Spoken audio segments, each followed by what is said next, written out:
આજે આદિત્ય રવિવાર હોવાથી મોડે સુધી સૂતો હતો અને રીતુ રસોડામાં ચા નાસ્તો બનાવી રહી હતી અને એટલામાં જ ફોન રણક્યો. આદિત્યએ ફોન ઉપાડ્યો ત્યારે બીજી બાજુથી અવાજ આવ્યો. હેલો, શું તમે શીલાજીના પુત્ર આદિત્ય વર્મા છો? તમે બોલો છો? હા, હું આદિત્ય છું. હું આશીર્વાદ હોસ્પિટલથી વાત કરું છું. આશીર્વાદ હોસ્પિટલનું નામ સાંભળતા જ આદિત્યએ તરત જ કહ્યું, મારી માતાની તબિયત તો સારી છે ને? તેમને કોઈ સમસ્યા નથી ને? આદિત્ય ચિંતિત સ્વરમાં બોલ્યો. પછી બીજી બાજુથી અવાજ આવ્યો. હા, તારી માતા એકદમ ઠીક છે, પણ અમારે તારી સાથે એક અગત્યની વાત કરવી હતી. ખરેખર અમારે તમને એક સારા સમાચાર આપવા છે કે હવે તમારી માતાની તબિયત એકદમ સારી છે અને હવે તેઓ પોતાના બધા જ કામ જાતે કરી શકે છે અને તેમને કોઈપણ પ્રકારની તકલીફ નથી રહી. તે બિલકુલ સ્વસ્થ છે, એટલે તમે તેમને ઘરે લઈ જઈ શકો છો. ઓકે, હું કાલે સવારે જ તેમને લેવા માટે આવી જઈશ. એમ કહીને તેણે ફોન મૂકી દીધો અને કંઈક વિચારવા લાગ્યો. ત્યારે જ તેની પત્ની રીતુ રસોડામાંથી બહાર આવી અને બોલી, તું શું વિચારે છે?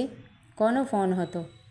તેથી આદિત્યએ કહ્યું કે હોસ્પિટલથી ફોન હતો અને મમ્મીને હવે સારું છે, એટલે હું કાલે જ તેમને ઘરે લઈ આવીશ. આ સાંભળીને રીતુને ખૂબ જ ગુસ્સો આવ્યો અને તે આદિત્ય સાથે ઝઘડો કરવા લાગી અને કહેવા લાગી કે આપણે આ 2 રૂમમાં કેવી રીતે એડજસ્ટ કરીએ છીએ અને તેમાં હવે આ નવી મુસીબત. તમે એક કામ કરો, મમ્મીને ગામડે જ પાછા મૂકી આવો. પરંતુ આ વખતે ચોમાસામાં વરસાદ વધુ આવતા ગામમાં ખૂબ જ નુકસાન થયું હતું અને કાચું મકાન હોવાથી તે રહેવા લાયક પણ નહોતું. તેથી આદિત્યએ નક્કી કર્યું કે પહેલાં તે ગામના મકાનને પાકું બનાવશે, ત્યાર પછી જ મમ્મીને ગામડે મોકલશે. તેણે રીતુને કહ્યું કે હમણાં 1 મહિના માટે મમ્મી આપણી સાથે જ રહેશે. ઘરનું કામ પૂરું થતાં જ હું મમ્મીને ગામડે મૂકી આવીશ. તમને તો અમારી કોઈ ચિંતા જ નથી, રીતુએ મોઢું બગાડીને કહ્યું. તો આદિત્યએ કહ્યું, રીતુ, એ સમયે જ્યારે તેને મારી સૌથી વધુ જરૂર હતી ત્યારે તે તારી જીદને કારણે જ મેં તેને પરત કરી દીધી અને તેને હોસ્પિટલમાં છોડી દીધી. તારા કારણે જ મારી મા મારી સાથે રહી શકતી નથી અને હવે મારી માતાનું અહીં થોડા દિવસ રહેવું એ પણ તમારા માટે મુશ્કેલી છે. પછી રીતુએ ગુસ્સામાં કહ્યું, આદિત્ય, અમારા ઘરમાં 2 જ રૂમ છે, તો તેમની જગ્યા કેવી રીતે થશે? અને પછી સોનુની તબિયતના કારણે, મારા પુત્ર સોનુના પેટના ઇન્ફેક્શનને કારણે મેં ઓફિસમાંથી ઘણી બધી રજા લઈ લીધી છે. તેમ છતાંય તેની તબિયત એવી જ છે અને તેની પણ આપણે ચિંતા કરવી પડે. એની ઉપર હવે તારી મા પણ. એમ કહીને રીતુ પોતાની નારાજગી વ્યક્ત કરતાં ચાલી ગઈ. બીજા દિવસે આદિત્ય સવારે વહેલો ઉઠ્યો અને તૈયાર થઈને તેની માતાને તેની કારમાં લેવા નીકળી ગયો. બીજી બાજુ હોસ્પિટલમાં નર્સે શીલાબેનને પહેલેથી જ કહી દીધું હતું કે આજે તેમનો પુત્ર તેમને લેવા માટે અહીંયા આવી રહ્યો છે. આટલા દિવસો પછી તે પોતાના પુત્રનો ચહેરો જોશે એવું વિચારીને શીલાજીના ચહેરા પર સ્મિત આવી ગયું. પરંતુ બીજી ક્ષણે તે ઉદાસ પણ થઈ ગઈ, કારણ કે તેનો દીકરો તેને પોતાની મરજીથી લેવા નથી આવી રહ્યો. તેની માતાને તેની સાથે રાખવું તે તેની માટે મજબૂરી છે. શીલાબેન દુઃખી થઈ ગયા. કપડાં બેગમાં રાખવા લાગ્યા. પલંગ પાસેના ટેબલ પર તેણે પોતાના નાનકડા પરિવારનો ફોટો રાખ્યો હતો. એ ફોટો બેગમાં રાખતા પહેલાં એણે ઉપાડ્યો અને ખૂબ પ્રેમથી જોવા લાગ્યા અને તેમના કાનમાં નાનકડા આદિત્યની ચીસો સંભળાવા લાગી. શીલાજી અચાનક તેમના ભૂતકાળમાં ખોવાઈ ગયા અને તેમના પુત્રની બાળપણની યાદો તેમની સામે જીવંત થઈ ગઈ. શીલાજી તેમના પતિ રામકુમારજી સાથે ગામમાં રહેતા હતા. રામકુમારજી ગામની એક સરકારી શાળામાં શિક્ષક હતા. જ્યારે શીલાજી પોતે બહુ ભણેલા ન હતા, પરંતુ તે એક બુદ્ધિશાળી અને કુશળ ગૃહિણી હતા. લગ્નને 5 વર્ષ વીતી ગયા છતાં તેમને કોઈ સંતાન નહોતું. કેટકેટલા તીર્થસ્થાનોમાં હાજરી આપી તેણે ઘણી પ્રતિજ્ઞાઓ કરી. આખરે ભગવાને તેનો સ્વીકાર કર્યો અને આદિત્યના રૂપમાં તેમને એક બાળક મળ્યું. માતા પિતાએ તેમના બાળકને ખૂબ પ્રેમથી ઉછેરવાનું શરૂ કર્યું. નાનકડો આદિત્ય તેની માતા વિના ભોજન પણ નહોતો કરતો. શીલાબેનના પતિ કહેતા કે નિવૃત્તિ પછી તેમને ઘણી સેવા મળશે અને બંને ખૂબ જ આરામદાયક જીવન જીવશે. તેમને તેના અભ્યાસમાં ક્યારેય કોઈ અડચણ પણ આવવા દીધી નહીં. પૈસાની કોઈ પણ કમી નહોતી રાખી. શાળા પછી તેણે એન્જિનિયરિંગનો અભ્યાસ કર્યો અને અભ્યાસ પૂરો કર્યા પછી જ સારી કંપનીમાં ઉચ્ચ હોદ્દાની નોકરી પણ મળી ગઈ. તેને તેની સહકર્મચારી રીતુ પસંદ આવવા લાગી અને ટૂંક સમયમાં જ બંનેએ લગ્ન કરવાનો નિર્ણય લીધો. રીતુ એક આધુનિક વિચારોવાળી છોકરી હતી, જેનો સ્વભાવ એકદમ ખૂબ જ કૂલ હતો. બાળપણમાં જ તેની માતાનું અવસાન થયું અને તેના પિતાએ તેને ભણવા માટે હોસ્ટેલમાં મોકલી આપી હતી અને અભ્યાસ પૂરો કર્યા પછી તેને પણ નોકરી મળી ગઈ. પરંતુ આ સમય દરમિયાન તેણીને ક્યારેય પરિવાર શબ્દનો અર્થ ખબર જ ન હતી. જ્યારે આદિત્યએ તેની પસંદગી અંગે તેના માતા પિતાને જાણ કરી ત્યારે તેમને શીલાજી અને રામકુમારજીએ એમ વિચારીને મન બનાવ્યું કે આ તો સમયની વાત છે. આજકાલ બાળકો પોતાની મરજી મુજબ જ લગ્ન કરે છે. તેથી તેઓએ તેના પુત્રની ખુશી માટે આ સંબંધ માટે હા પાડી. પરંતુ રીતુ સાથે લગ્ન થતાં જ તેણે આદિત્યને સ્પષ્ટ કહી દીધું હતું કે તે તેના જીવનમાં બીજા કોઈને પસંદ નહીં કરે અને ત્યારે આદિત્યને આઘાત લાગ્યો. તેણે તેની પત્નીને સમજાવવાનો ઘણો જ પ્રયાસ કર્યો, પણ તે સંમત ન થઈ. છેવટે શહેરમાં રહેવાના ઈરાદાથી થોડા દિવસો પછી બંને અમદાવાદની એક કંપનીમાં જોડાયા અને પોતાના માતા પિતાને પાછળ છોડીને મોટા શહેરમાં પોતાની નવી દુનિયા વસાવી લીધી. અહીં આ ગામમાં શીલાબેન અને રામકુમાર વિચારતા રહ્યા કે તેમની કેટલી ઈચ્છાઓ છે કે જ્યારે તેમની પુત્રવધુ આવશે ત્યારે તેઓ તેમના પર પ્રેમ અને સ્નેહ વરસાવશે, પરંતુ કોઈની બધી ઈચ્છાઓ ક્યાં પૂર્ણ થાય છે. સમય ધીમે ધીમે પસાર થવા લાગ્યો. તેનો પુત્ર હવે 2 બાળકોનો પિતા બની ગયો હતો અને રામકુમારજી તેમની નોકરીમાંથી નિવૃત્ત થઈ ગયા હતા, પરંતુ ક્યારેય માતા પિતાને પોતાની સાથે રહેવાનું કહ્યું જ નહીં. પણ હજુ બંને ગામડામાં સાથે જ હતા એટલે જીવનની ગાડી આસાનીથી ચાલી રહી હતી. પરંતુ એક દિવસ અચાનક જ રામકુમારજીનું માર્ગ અકસ્માતમાં મૃત્યુ થયું અને તે જ દિવસે શીલાજીની દુનિયા નાશ પામી હોય તેવું લાગ્યું. તેણી સંપૂર્ણપણે ભાંગી પડી અને તેમને લકવાની અસર થઈ ગઈ. હવે તેમની સેવા કરવાવાળું પણ કોઈ ન હતું. તેથી તેમને શહેરની હોસ્પિટલમાં દાખલ કરવામાં આવ્યા હતા અને તેમની સારવાર ચાલી રહી હતી. પિતાના મૃત્યુના સમાચાર સાંભળીને આદિત્ય તરત જ તેની પત્ની અને બાળકો સાથે ગામ પહોંચ્યો અને તમામ વિધિ કરી. તેની વહુ રીતુએ ઔપચારિકતા પૂરી કરીને 4 દિવસ પછી જ બાળકોને લઈને શહેર આવી ગઈ.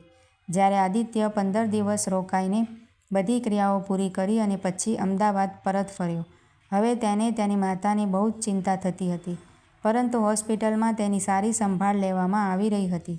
તે સવારે ઉઠીને પોતાની ઉંમરના લોકો સાથે યોગાભ્યાસ કરવા લાગી અને દિવસ દરમિયાન કોઈ ધાર્મિક પુસ્તક વાંચતી. શીલાબેનનો સ્વભાવ ખૂબ જ મધુર હોવાથી નર્સ પણ તેનું ખૂબ જ ધ્યાન રાખતી. તેની તબિયત ધીમે ધીમે સુધરવા લાગી. આ દરમિયાન આદિત્ય ક્યારેક ક્યારેક તેની માતાને મળતો હતો, પરંતુ આ વખતે કદાચ કામના કારણે 2 મહિના વીતી ગયા હતા અને તે તેને મળવા પણ આવ્યો ન હતો. શીલાજી ભૂતકાળના દરિયામાં ડૂબકી મારતા આ બધું વિચારી રહ્યા હતા. ત્યારે જ પાછળથી અવાજ આવ્યો, "મમ્મી, કેમ છો?" માના ચરણોમાં પ્રણામ કરતી વખતે આદિત્યએ માથું નમાવ્યું. એમ કહેતાં શીલાજીના હોઠ પર સ્મિત પ્રસરી ગયું કે તરત જ તેણે પોતાના પુત્રને ચહેરો જોયો. પછી બધું ભૂલીને તે પોતાના પુત્રને અનેક આશીર્વાદ આપવા લાગ્યા. આદિત્યએ તેનો સામાન કારમાં રાખ્યો અને ત્યાંથી નીકળી ગયા. ઘરે પહોંચ્યા પછી ડોરબેલ વાગી અને રીતુએ દરવાજો ખોલ્યો. આજે રીતુએ આદિત્યના કહેવા પર ઓફિસમાંથી રજા લીધી હતી. તેની સાસુ શીલાજીને પોતાની સામે જોઈને તેણે થોડો ખચકાટ સાથે તેના પગને સ્પર્શ કર્યો. આદિત્યએ તેનો સામાન અંદર રાખવા માંડ્યો અને શીલાજીએ તેમની પુત્રવધુ તરફ હસતા તેમના માથા પર હાથ મૂકી અને તેમને આશીર્વાદ આપવા લાગ્યા. તો રીતુએ પણ હળવા સ્મિત સાથે કહ્યું, "આવો માં, અંદર આવીને બેસો." કોઈના આવવાનો અવાજ સાંભળતા જ બાળકો પણ દોડી આવ્યા. "મમ્મી, તું કોની સાથે વાત કરતી હતી?" શીલાબેનની 6 વર્ષની પૌત્રી બોલી. પછી તોફાની સ્વરમાં તેના 8 વર્ષના ભાઈ પુત્રએ તેના માથા પર થપ્પડ મારીને કહ્યું, "અરે જુઓ, અમારા ઘરે મહેમાન આવ્યા છે." એટલામાં પાછળથી આદિત્ય આવ્યો અને હસતા હસતા બોલ્યો, "દીકરા, આ કોઈ મહેમાન નથી, આ તારી દાદી છે." જ્યારે તમે નાના હતા ત્યારે તમે તેને મળ્યા હતા. આવો, ઝડપથી તેના ચરણ સ્પર્શ કરો અને આશીર્વાદ લો. શીલાબેન તો ખૂબ જ આનંદિત થઈ ગયા. તેમણે બાળકોને પોતાની છાતીએ લગાડીને લાડ લડાવ્યા અને ઢીંગલીને પોતાના ખોળામાં બેસાડી અને હસવા લાગ્યા અને બાળકો સાથે વાતો કરવા લાગ્યા. પણ અંદરથી રીતુના હૃદય પર સાપ સરી રહ્યા હતા. સાસુને રહેવાની વ્યવસ્થા ક્યાં કરવી? તેના મનમાં તેના પતિ પર પણ ગુસ્સો આવી રહ્યો હતો. તેમને અહીં મારા માથા પર બેસાડવાની શું જરૂર હતી? શીલાજી તેમની વહુનો સ્વભાવ જાણતા હતા. રીતુના ફૂલેલા ચહેરાએ સ્પષ્ટપણે તેની નારાજગી વ્યક્ત કરી હતી. પરંતુ તેના વલણને અવગણીને તેણે બાળકોને કહ્યું, ઓ બાળકો, તમારા દાદીમા આટલા લાંબા સમય પછી તમારા ઘરે આવ્યા છે, તો શું તમે તમારી દાદીને તમારો ઓરડો નહીં બતાવો? હા દાદીમા, ચોક્કસ બતાવશું. જ્યારે બાળકો તેના દાદીમાનો હાથ પકડીને તેમના રૂમમાં લઈ ગયા, ત્યારે આદિત્યએ કહ્યું, બાળકો, તમારી દાદીમાનો સામાન પણ તમારા રૂમમાં રાખી દો. આજથી દાદીમા તમારી સાથે તમારા રૂમમાં જ રહેશે. તમે જાણો છો, તમારી દાદી ખૂબ સારી સારી વાર્તાઓ કહે છે. આ સાંભળીને બંને બાળકો આનંદમાં આવી ગયા. તે તેના રમકડાને તેની દાદીને બતાવતા અને ક્યારેક તે તેમની સાથે રમતો રમવાની જીદ પણ કરતા. રીતુએ ડાઇનિંગ ટેબલ પર જમવાનું મૂક્યું ત્યારે શીલાજી બંને બાળકો સાથે જમવા આવ્યા. બધા સાથે જમવા બેઠા. આદિત્ય પણ હાથ-મોં ધોઈને આવ્યો. રીતુ રસોડામાં બધા માટે ગરમાગરમ રોટલી બનાવી રહી હતી. ત્યારે શીલાબેને કહ્યું, એક વાત સારી થઈ દીકરા. ઘણા સમયથી હું પણ બાળકો સાથે સમય વિતાવવા માટે ખૂબ ઉત્સુક હતી. ભગવાને મારી આ ઈચ્છા પણ પૂરી કરી. હવે જો ભગવાન બોલાવે તો પણ દેશ નહીં રહે. માતાના આ શબ્દો સાંભળીને આદિત્યની આંખો આંસુઓથી ભરાઈ. બધા લોકો ખૂબ જ ઉત્સાહથી ભોજન ખાઈ રહ્યા હતા. પરંતુ સોનુએ અનિચ્છાએ થોડી જ રોટલી ખાધી અને બસ, મને હવે ભૂખ નથી. આ જોઈને શીલાજી બોલ્યા, અરે દીકરા, તે જરા પણ ખાધું નથી. ખાઈશ નહીં તો રમવાની તાકાત કેવી રીતે મળશે? પછી આદિત્ય બોલ્યો, માં, સોનુના પેટમાં ઇન્ફેક્શનથી પીડિત છે, જેના કારણે તેને વારંવાર પેટમાં દુખાવો અને ઉલટીની ફરિયાદ રહે છે. તો દીકરા, તે ડૉક્ટરને કેમ ન બતાવ્યું? મેં બતાવ્યું હતું, પણ દવાઓની કોઈ ખાસ અસર થતી જ નથી. આટલું કહીને આદિત્ય ચિંતાતુર થઈ ગયો. બાળકોના રૂમમાં શીલાજીને રાત્રે સૂવાની વ્યવસ્થા કરવામાં આવી હતી. દાદીમાના આગમન પછી બાળકો ખૂબ જ ખુશ હતા. સૂતા પહેલાં શીલાજીએ તેમને માખણચોર કાનાજીની વાર્તા ખૂબ જ રસપ્રદ રીતે કહી. શીલાબેન આવ્યાને એક જ દિવસ વીત્યો હતો અને બંને બાળકો તેમની સાથે ખૂબ જ સારી રીતે મળી ગયા હતા. બીજે દિવસે રીતુ જાગી ત્યારે તેણે જોયું કે ઘડિયાળમાં 7 વાગી ગયા હતા. ઓફિસ માટે મોડું થશે એમ વિચારીને તે ઊઠીને નહાવા ગઈ અને પોતાના માટે અને બાળકો માટે 2 મિનિટની નૂડલ્સ બનાવવા માટે રસોડા તરફ દોડી. પણ જેવી તેના રૂમમાંથી બહાર આવી તે જોઈને તેને આશ્ચર્ય થયું કે રસોડામાંથી ખૂબ જ સારી સુગંધ આવી રહી હતી. સાસુએ વહેલી સવારે બટાકા કોબીનું શાક અને ગરમાગરમ પરાઠા તૈયાર કર્યા હતા. આ જોઈને રીતુ થોડી શરમ અનુભવી, પણ બીજી ક્ષણે શીલાજીના પ્રેમાળ શબ્દોએ તેની અકળામણ દૂર કરી દીધી. અરે રીતુ, જા દીકરા, ઓફિસ માટે તૈયાર થઈ જા. મેં બધાના ટિફિન તૈયાર કરી આપ્યા છે. ચા નાસ્તો પણ તૈયાર જ છે. જલ્દી નાસ્તો કરી લો, નહીં તો ઓફિસ માટે મોડું થઈ જશે. ઠીક છે માં, પણ પહેલાં મને બાળકોને તૈયાર કરવા દો, રીતુ હસતા હસતા કહ્યું. પાછળથી બાળકોનો અવાજ આવ્યો, માં, દાદીમાએ અમને તૈયાર કરી દીધા છે. આજે અમે દાદીમાના સાથે વહેલી સવારે જાગી ગયા હતા. આખું દ્રશ્ય જોઈને રીતુ આશ્ચર્યચકિત થઈ ગઈ. ઓફિસમાં લંચનો સમય હતો ત્યારે રીતુએ તેનું ટિફિન ખોલ્યું, પણ તેના સાથીદારો તેનું ટિફિન જોઈને આશ્ચર્યચકિત થઈ ગયા અને બોલ્યા, આ શું છે રીતુ? આજે તું નૂડલ્સ કે સેન્ડવિચને બદલે પરાઠા અને શાકભાજી લઈને આવી છે અને સુગંધ એટલી સ્વાદિષ્ટ છે કે અમને પણ ખાવાનું મન થાય છે. પણ તને તો રસોઈ કરવાનો સમય પણ નથી મળતો. ત્યારે રીતુએ કહ્યું, ખરેખર વાત એ છે કે મારા સાસુ થોડા દિવસ અમારા ઘરે રહેવા આવ્યા છે. તેમણે આ બધું બનાવ્યું છે. રીતુ અને તેના સાથીદારોએ દેશી ઘીના પરાઠા અને મસાલેદાર આલુ ગોબીની સબ્જીની મજા માણી અને દરેક જણ વાહ વાહ કરતા હતા. મમ્મી, આજે અમે શાળામાં ટિફિન ખાવાની ખૂબ જ મજા આવી ગઈ. અમે રોજ મેગી, નૂડલ્સ અને સેન્ડવિચ ખાઈને કંટાળી ગયા હતા. ત્યારે દીકરાએ કહ્યું, હા મમ્મી. ત્યારે સોનુએ કહ્યું, હા મમ્મી, આજે મેં મારું ટિફિન પૂરું કરી લીધું છે અને મને પેટમાં દુખાવો પણ નથી થયું. સાચે. સોનુની તબિયતમાં સુધારા વિશે જાણીને રીતુ અને આદિત્ય ખૂબ જ ખુશ થયા. આદિત્ય તેના બાળકોને તેમની દાદીનો પ્રેમ મેળવતો જોઈને ખૂબ જ ખુશ હતો. શીલાજીએ જોયું કે બંને બાળકો ભૂખ લાગે ત્યારે બજારમાંથી ચિપ્સ અને બિસ્કિટની માંગ કરતા. તેથી તેણે બાળકોને ઘરે જ ચવાણું અને પૌષ્ટિક વાનગીઓ બનાવી આપી. દાદીમાએ બનાવેલા આ નાસ્તાની સામે બાળકોને પેકેટ ફૂડ નકામું લાગવા લાગ્યું હતું અને તેમની તબિયત પણ સુધરી રહી હતી. બીજી બાજુ સાસુના આગમનથી જાણે રીતુને હવે બાળકોની ચિંતા રહી ન હતી. બાળકો શાળાએથી આવ્યા પછી દાદી તેમની સારી સંભાળ રાખે છે, ગરમ ખોરાક રાંધે છે અને સર્વ કરે છે. હવે ખાવા માટે તૈયાર ફૂડ પેકેટ ઘરે આવવાના બંધ થઈ ગયા હતા. જે બાળકો પહેલાં શાળાએથી આવતા જ ટીવી કે મોબાઈલમાં વ્યસ્ત થઈ જતા હતા, તે હવે દાદીમા સાથે સમય વિતાવી રહ્યા હતા. સાંજે બંને રોજ દાદીમા સાથે સોસાયટીમાં બનેલા મંદિરે જવા લાગ્યા. તેઓને ખબર પણ ન હતી કે તેમની સોસાયટીમાં કોઈ મંદિર છે. રીતુ અને આદિત્ય પાસે તેમને મંદિરે લઈ જવાનો પણ સમય નહોતો, પણ દાદીમાના માર્ગદર્શન હેઠળ બંને સારી વસ્તુઓ અને મૂલ્યો શીખતા હતા. જે ઘર હંમેશા પહેલાં વેરવિખેર રહેતું હતું, તે શીલાજીના આગમન પછી સ્વસ્થ અને વ્યવસ્થિત થવા લાગ્યું. ઘરમાં પ્રવેશતાની સાથે જ રીતુ અને આદિત્યને એક સુખદ અનુભૂતિ થવા લાગી. રીતુ તેમનાથી ખૂબ જ પ્રભાવિત હતી. તેના સાસુ તરફ પ્રેમની લાગણી તેના વધવા લાગી. સાંજે ઓફિસેથી આવ્યા પછી રીતુ બધા માટે ચા બનાવતી અને બધા સાથે બેસી જતા અને બધા સાથે બેસીને ગરમાગરમ ચાની મજા માણતા. આખો દિવસ કામ કરીને સાસુ થાકી જતી હશે એમ વિચારીને રીતુ તેમના માટે જમવાનું તૈયાર કરતી અને મહાન પ્રેમ સાથે તે સાસુને બેસાડીને ખવડાવતી. શીલાજીને તેમના પુત્રના ઘરે આવ્યાને 1 મહિનો થવા આવ્યો હતું. 1 મહિનાના આ સમયગાળા દરમિયાન ગામનું મકાન પણ તૈયાર થઈ ગયું હતું, પરંતુ તેની માતાને છોડી દેવાનું તેનું મન જરા પણ નહોતું. ભારે હૃદયે તેણે રીતુને માને ગામ પાછા મૂકવાની વાત કરી તો રીતુ પણ થોડી ચિંતામાં પડી ગઈ. પછી તેણે કહ્યું, શું મમ્મી પણ અહીંથી જવા માંગે છે?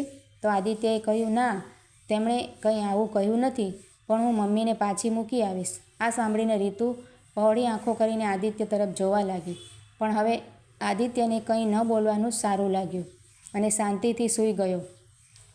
પણ રીતુની આંખમાં ઊંઘ ન હતી. બીજા દિવસે રીતુ ઓફિસમાંથી વહેલી રજા લઈને ઘરે પાછી આવી ગઈ.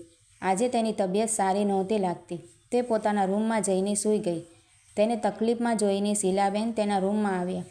કપાળ પર હાથ મૂક્યો અને જોયું કે તે તો બળી રહ્યો હતો. દીકરા, તને ખૂબ જ તાવ છે, ચિંતાતુર થઈને શીલાજીએ કહ્યું અને ઝડપથી જઈને દવાની પેટીમાંથી તાવની દવા કાઢી. દવા આપ્યા પછી તેના કપાળ પર ઠંડા પાણીના પોતા મૂકવાનું શરૂ કર્યું. માત્ર થોડી જ વારમાં તાવ ઉતરી ગયો. શીલાજીએ તુલસી અને આદુની ચા બનાવી. રીતુનો તાવ ઉતરી ગયો, પણ તેની આંખમાંથી આંસુ સરી પડ્યા. પણ શીલાજી સમજી ન શક્યા કે રીતુ કેમ ઉદાસ છે, પણ કદાચ આદિત્યને રીતુના રડવાનું કારણ ખબર જ હતી. તેથી તેણે જાણી જોઈને તેની માતાને ગામમાં પરત મૂકી આવવાનું કહ્યું હતું. પછી રીતુએ તેની સાસુને ગળે લગાડી અને ધ્રુસકે રડવા લાગી અને કહ્યું, મા, મને માફ કરો. તમારા પ્રેમને સમજવામાં મને ઘણો સમય લાગ્યો. નાનપણથી જ ભગવાને મને માતાના પ્રેમથી વંચિત રાખી હતી અને જ્યારે મને સાસુના રૂપમાં મારી માતા મળી, ત્યારે હું તમારી સાસુ બની ગઈ. તેમની વહુ રીતુ પાસેથી તેમના માટે પ્રેમભર્યા શબ્દો સાંભળીને શીલાજી પણ ભાવુક થઈ ગયા અને તેમની આંખોમાંથી આંસુ વહી ગયા. ત્યારે રીતુએ કહ્યું, મા, હવે તમે તમારી આ દીકરીનું ધ્યાન રાખજો. હવે તમે તમારી આ દીકરીને છોડીને ક્યાંય જશો નહીં. અમારી સાથે અહીં જ રહેશો. આ આધુનિક જીવનની ધમાલમાં હું આજ સુધી સમજી શકી ન હતી કે આપણા જીવનમાં આપણા વડીલોનું કેટલું મહત્ત્વ છે. તે મને સમજાયું જ ન હતું. દાદા દાદીએ આપેલા મૂલ્યો અને શિક્ષણની બાળકોના જીવન પર કેટલી સકારાત્મક અસર પડે છે. સાચું કહું તો મને પરિવાર શબ્દનો અર્થ તમારી સાથે રહેવા પછી જ સમજાયું છે. મમ્મી, હું હવે તમારી પાસેથી વિવિધ પ્રકારની પૌષ્ટિક વાનગીઓ બનાવતા શીખવા માંગુ છું. હવે હું તમને ક્યાંય જવા જ નહીં દઉં. આટલું કહીને તેણે સાસુના ગળામાં હાથ નાખ્યો અને ફરીથી રડવા લાગી. જા, તું મૂર્ખ, કોઈ આટલું રડે છે? શીલાજીએ તેને પ્રેમથી ઠપકો આપ્યો અને તેની આંખોમાંથી આંસુ લૂછ્યા. અરે, મારી વહુનો આટલો પ્રેમ મળ્યા પછી હું તેને કેવી રીતે છોડી શકું? ત્યારે પાછળથી બંને બાળકો પણ આવ્યા અને દાદીમાના પગને પકડી લીધા. પછી તેણે તોફાની સ્વરમાં કહ્યું, તમારે જવું હોય ને તો પણ દાદી તમને જવા નહીં દઈએ. આ કારણે ઘરનું વાતાવરણ ખુશનુમા બની ગયું હતું અને આખું ઘર હાસ્યથી ગૂંજવા લાગ્યું. વિચારવા જેવી વાત છે કે વૃદ્ધાવસ્થામાં વ્યક્તિ ભગવાન પાસે બાળક કેમ માંગે છે. બાળકોને તેમની લાકડી બનવા દો અને જીવનનો અંતિમ તબક્કો તેમના પૌત્ર પૌત્રીઓ સાથે હસતા રમતા સરળતાથી પસાર કરી શકાય. માતા પિતા તેમના બાળકો માટે દરેક બલિદાન આપે છે. તેમને દરેક આરામ અને સુવિધા આપીને ઉછેર કરે છે. તેમને દરેક સુખ સુવિધા અને સગવડ આપીને ઉછેરવામાં આવે છે. તેથી બાળકોની પણ ફરજ છે કે જીવનની આ સાંજમાં જ્યારે વડીલોને તેમની સાથની જરૂર હોય ત્યારે તેઓ ઓછામાં ઓછું તેમના માતા પિતા માટે હાજર રહે. જો સાહચર્યની જરૂર હોય તો તેઓએ તે તમામ ફરજો નિભાવવી જ જોઈએ જે તેમના માતા પિતા તેમની પાસેથી અપેક્ષા રાખે છે. મિત્રો, આ વાર્તા તમને કેવી લાગી કમેન્ટ દ્વારા જરૂર જણાવજો અને આવી જ બીજી અનેક વાર્તાઓ જોવા માટે મારી ચેનલને સબસ્ક્રાઈબ પણ જરૂરથી કરજો.